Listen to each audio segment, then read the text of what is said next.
What's up, YouTube, and welcome to my pickups video for the month of January 2020.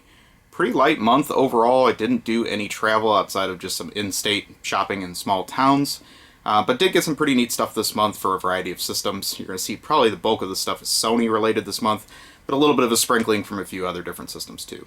So we'll go ahead and get started. I'll start off with a Sega game that I picked up this month for the Sega Master System, which is a system that I like to pick up games for. I just don't find a whole lot these days.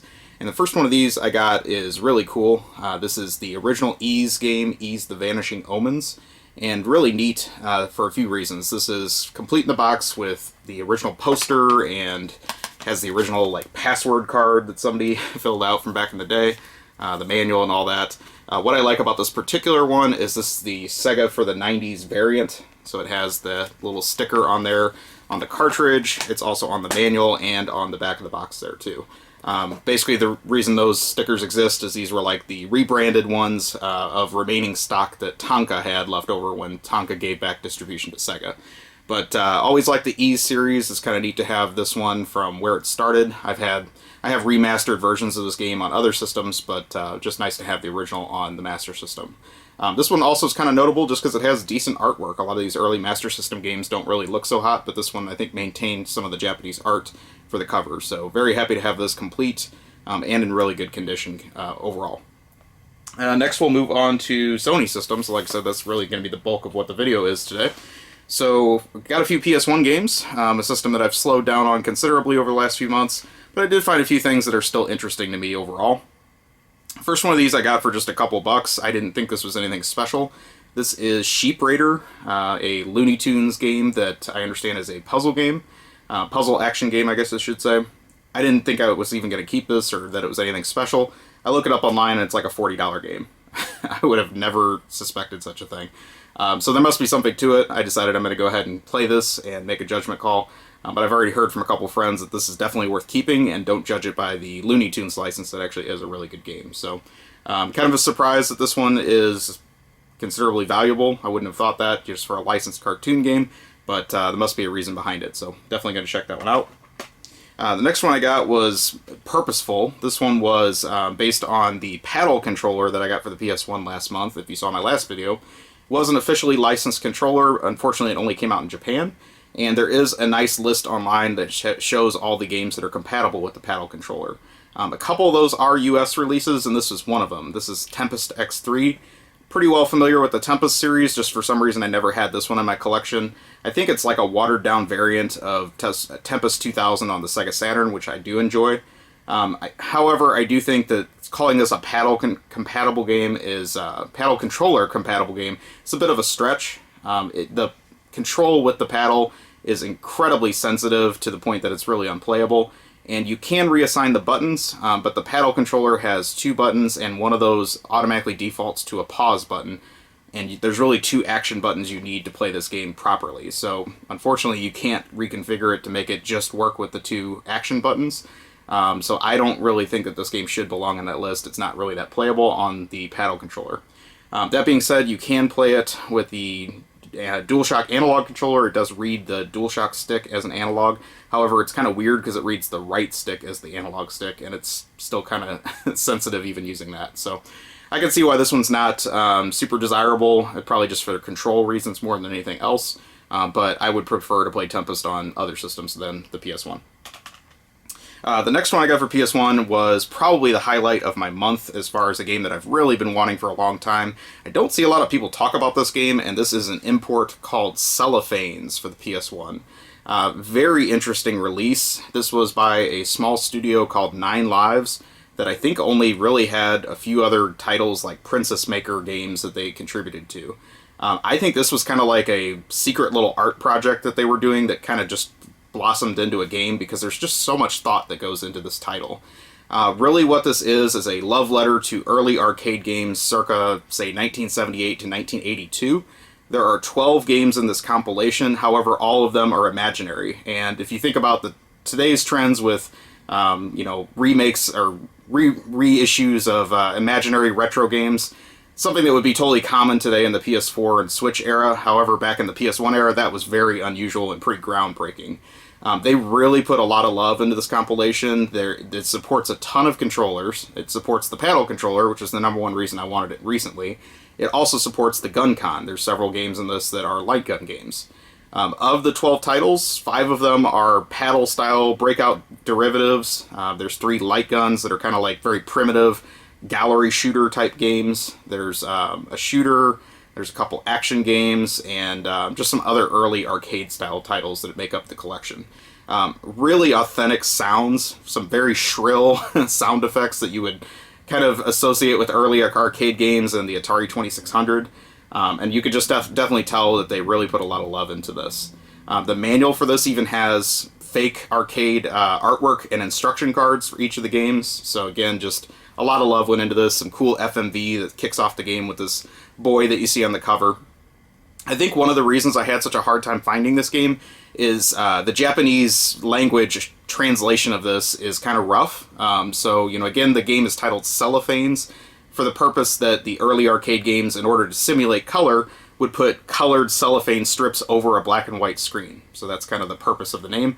However, that word doesn't translate well in Japanese, so a lot of Japanese sellers translate it as like Seru Fanzu, and that's what you'll somehow find this listed on eBay and maybe Japanese retail sellers.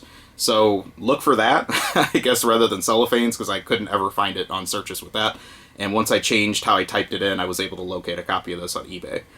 Really excited about this one. Like I said, I probably should do a separate video on this, but I think that this one has a lot of potential to appreciate over time once people really get a feel for what this is. So definitely can recommend this one.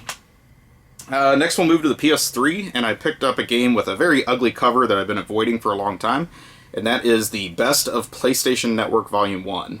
There never was a Volume 2, at least physically, so this is as good as it gets. 3 of the games on here don't really interest me. They're kind of Western-style, ugly, Flash-style games is what I would liken them to. But the one on here that's worth getting for is Tokyo Jungle. It's a very strange animal evolution game, and you get to violently attack other animals in order to survive and things like that, and then level up into different animals as time goes on. Very deep gameplay, I can tell already. I've only gotten a little bit into it, but really like it, and it has a neat style. Kind of unfortunate it didn't get its own, standalone physical release. Maybe it did in Japan, but I think that's the one that's definitely worth picking this up for. And I've noticed this compilation is starting to go up in price a little bit, so I'm sure it's being driven by that title that seems to get all the acclaim of what's on here. So nice to have this for the PS3. Next we'll move on to PS4. I did get some new releases this month, which is kind of unusual. I don't buy a lot of new games. First one of these was another disappointment from Limited Run Games. This took, I think, 7.5 months to come to me, which, even considering COVID shipping delays, I think it's a little excessive. I think, once again, Limited Run is excellent at selling games. I don't think they're excellent at actually manufacturing and fulfilling game releases. So I'm not really a huge fan of Limited Run, and this probably is going to be one of the last things I purchase from them unless just something mind-boggling comes out. This one is kind of interesting. It's Metal Slug XX, and this was also released on the PSP. I have that version on the PSP, however, my copy is sealed, and I've been keeping it sealed for years. So ultimately, when there came to be a chance to get this on console, I decided I would much rather have this. I'll probably sell off my PSP version. Now that I have the console version, I'm a little disappointed in it. Obviously a big fan of Metal Slug. I've been with the series since the first release. But this one, they didn't preserve or didn't customize the aspect ratio for the home system screen. So you play it in a letterboxed version, I guess, using the PSP dimensions. So it's kind of disappointing as far as that goes. The Combat School mode that's included is a little weak. If you think about some of the Combat School mini games that are in some of the Metal Slug games, they're a lot better done than this one, which is really just chunks of the main levels that you're trying to high score and things like that. So kind of lazy overall. The other thing I want to call out as being incredibly lazy is the manual that Limited Run included with this. This is really the funniest manual I've ever seen. I'm assuming they only did this for the purposes of saying that the game comes with a manual. So here's what you get. You get a booklet with the same cover art as the main cover. The inside of the booklet is a disclaimer notice, and the back of the booklet is a blank black cover. No copyright dates, nothing. So again, I find that incredibly lazy, and shame on them for even doing such a thing. I would rather them just save the paper instead of doing that. So Not a big fan, like I said, of limited run or what it took to get this release in my hands, or really what the finished product looks like. And I just think that, they're just banking on people buying anything that they print these days, so it's kind of disappointing. But definitely, a big fan of Metal Slug. I just wish this one turned out a little bit better, and, you get what you pay for, I guess. Another one that I'm slightly disappointed with is this release, which, given my namesake, I should have been very excited to have. This is Bobble for Friends on the PS4. And a few interesting things about this. This game came out on the Switch physically at retail and also in a limited release from Strictly Limited over a year ago. And then Strictly Limited also did a PS4 release, however, it came about a year later. It also has 100 more levels than the initial Switch version did, so enhanced over the original release, which is nice. This one also got a retail release, though, but it was very, very silent. And I actually took a chance on buying this on Amazon, and they sent me a official version with the ESRB logo, which would indicate it's a US branded release. Kind of weird, because even if you look at the artwork on Amazon, it just indicates a generic rating on it. So nice that this actually came out. Oh, I guess I'm blocking the rating. There it is on that side. Nice that this actually came out with the ESRB version. I expect this is going to be pretty uncommon to find, this version of it being retail in the future, considering the limited version would have come with a just generic rating on it. As far as the game itself, I do understand that this came from the remnants of Taito's home console division, which is kind of strange because they really haven't done much for console in a long time. The game itself is really ugly, but it plays okay, is what I'll say about it. I just think that, given the translation to a 3D style graphics, they could have made it look more appealing. It's just not really on brand for what the original Bobble games look like. The other thing that's disappointing about this release is it comes with Bobble Arcade on it, which is nice just to have as a bonus. However, the emulation on it is complete trash. What amazed me about it is the music in Bobble glitches all over the place during the levels. Bobble has one song that plays throughout the entire game. I would say of all the games to emulate, that should be one of the easier ones to get the sound correct, and they didn't. So shame on the team that I think separately made the original arcade port or emulation for this release. Just overall pretty disappointing. I didn't pay a ton for this either. This was a lower price title, but I just think this could have been a lot better. And if they really want to please the Bobble fans that are hardcore like me, they need to do a little bit better than this. So we'll see where it goes from here. I heard there's a rumor they're going to be working on another Bobble release, so we'll see how that goes. Maybe it'll be a little bit better. The other thing I got for PS4 is one that I'm kind of speculating on. This is one that I bought sealed on Amazon as well. This is Daymare 1998. Kind of an interesting premise behind this is that the developers of this game were big fans of the Resident Evil PS1 era games and wanted to make a Resident Evil 2 style game for the PS4. They did the best they can. It was a low-budget game, obviously, and it also came out on a very small publisher. Given the prices of survival horror games over time, I have a feeling this one might spike in price. Don't trust me on that. I'm not the best at speculating, but I decided I'm going to hang on to this one. I probably will leave it sealed and just see what happens with this one over time. If I get bored someday, I may take off the shrink wrap and play it, but I'm not the biggest survival horror fan overall, so it may not be my style of game. I don't expect a ton from this, but I think that, this one, at the current price it's going for, which is extremely cheap, doesn't hurt to pick it up and see what happens with that one over time. So that's all the Sony stuff for the month. Let's move on to some other systems. If you watch my videos, you know one of my main focuses is getting Neo Geo Pocket Color games complete, and I got another one of those off my want list this month. This is Cardfighters Clash, the Capcom version. Very critical that it's the Capcom version because there's also an SNK version of the same game. This game was such an adventure to get that took me pretty much throughout the whole year of 2020 to get right. So, started off early in the year. I found a listing for this online at a game retailer that was selling it complete in the box. I ordered it, and they sent me the Japanese version, which, it didn't say that in the listing, so I sent it back, and they gave me a refund. Not a big deal. Fast forward about 6 months later, I found another one listed at an online game retailer, and it said complete in the box. They had pictures of the front of the box, so I could ensure that it was the US version. Thought it was all good. They ship it to me, and the box and manual were correct, and the cartridge was the SNK version.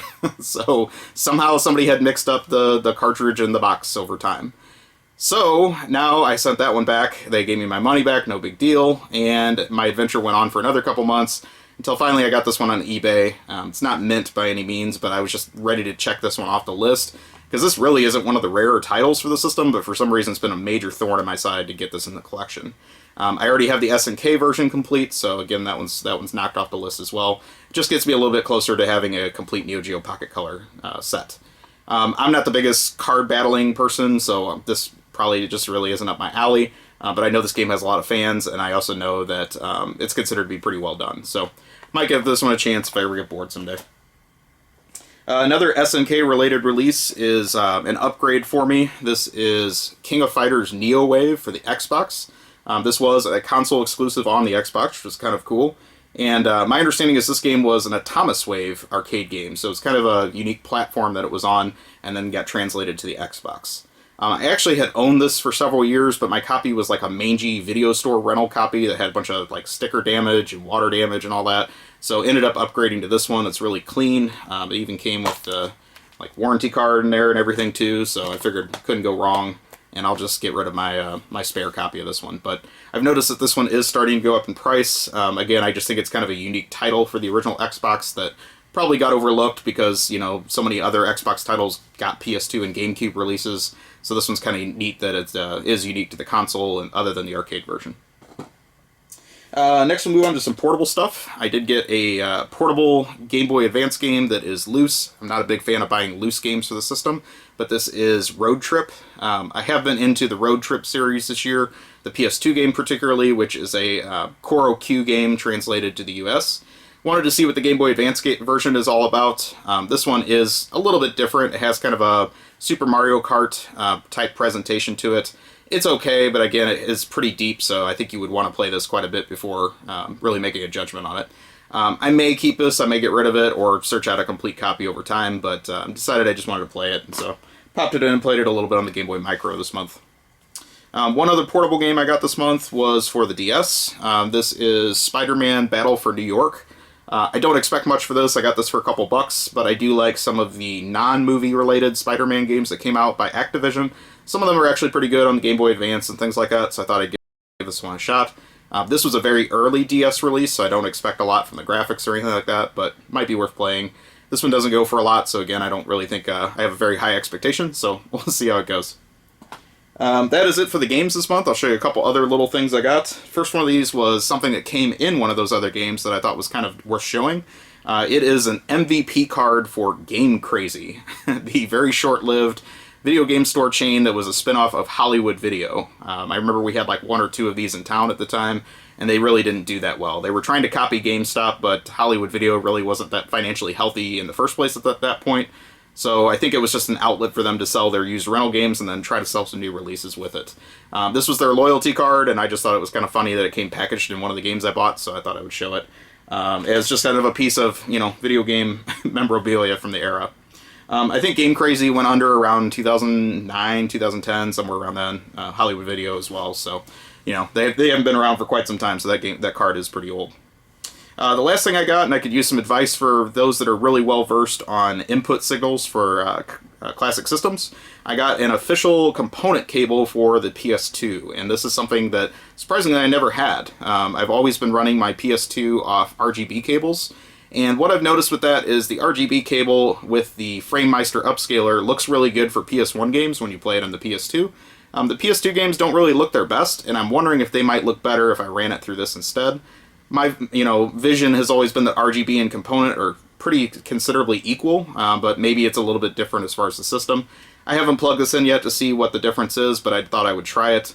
And if anybody has their thoughts on that, whether I'm better just running this straight component cable or whether it's better running RGB cable through an upscaler, I'd love to hear your thoughts on that. So I've noticed that these are going up in price. It seems like everybody is pretty focused on getting the best signal possible out of their old console games. And I've noticed just some of these old cables like this, if they're the best version of their day, they definitely are going up in price these days. So I figured I better grab it before it's too late. So that is everything for the month. Like I said, kind of a hodgepodge, no real theme overall for the month. Hopefully you enjoyed the video. Thank you very much for watching. Please take a moment, like, comment, subscribe, and I will talk to you soon. Have a great day or night, wherever you are.